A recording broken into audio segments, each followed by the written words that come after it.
this is Radian Measure Part 3. Now, we know that circles are usually measured in number of degrees, but as I told you, in calculus, you're going to be using numbers, and those numbers are not going to correlate to degrees.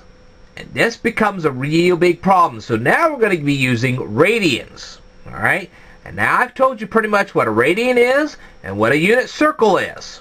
Okay, now, as you remember, half the circumference of a circle equals pi times r. Now what happens if r is 1?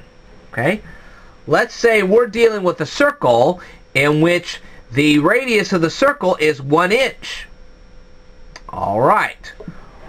Well, 3.14 times 1 is 3.14. So now we can say half the circumference of a circle is pi. Half the circumference of a circle is pi. Now, let's say we are given the angle of 35 degrees. Alright, and we need to know how many radians 35 degrees is. Well, we already know that 180 degrees is in a ratio to pi.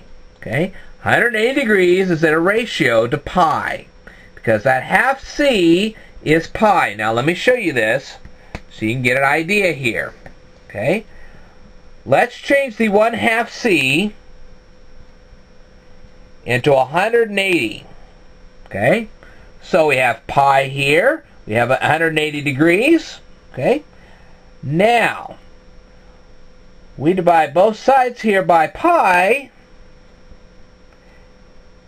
and guess what we're going to get? We're going to get this here, right here. 180 degrees divided by pi. Okay, that's going to be half the circumference of a circle. Now, as this is to this, then we get this into this. Alright?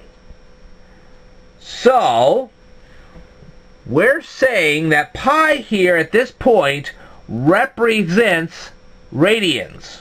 Okay, so you got 3.14 radians basically. Okay, so now we have 35 degrees, and we don't know how many radians this is at 35 degrees. So what are we going to do? Cross multiply. 180x. Whoops. I didn't write that right. Let me write that again. 180x. Well, stop it. Equals pi times 35. Okay. 180x equals pi times 35.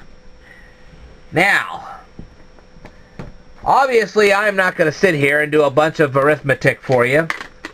I'm just going to flip out my handy little calculator.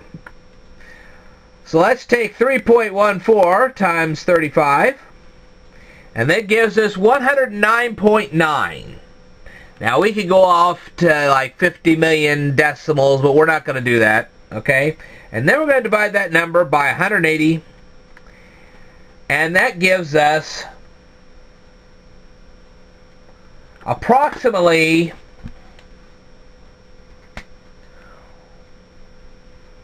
x equals 0.61. So 35 degrees will give you a 0.61 radian. Okay? So 0.61 radians is 35 degrees. And that's how we come up with all this. Now, in part 4 of my radian measure videos, I'm going to explain how to do this when you don't have a unit circle. Okay? This is when you have a unit circle. When you don't have a unit circle, things get a little more complicated. And I assure you there's a lot more to come, so stay tuned.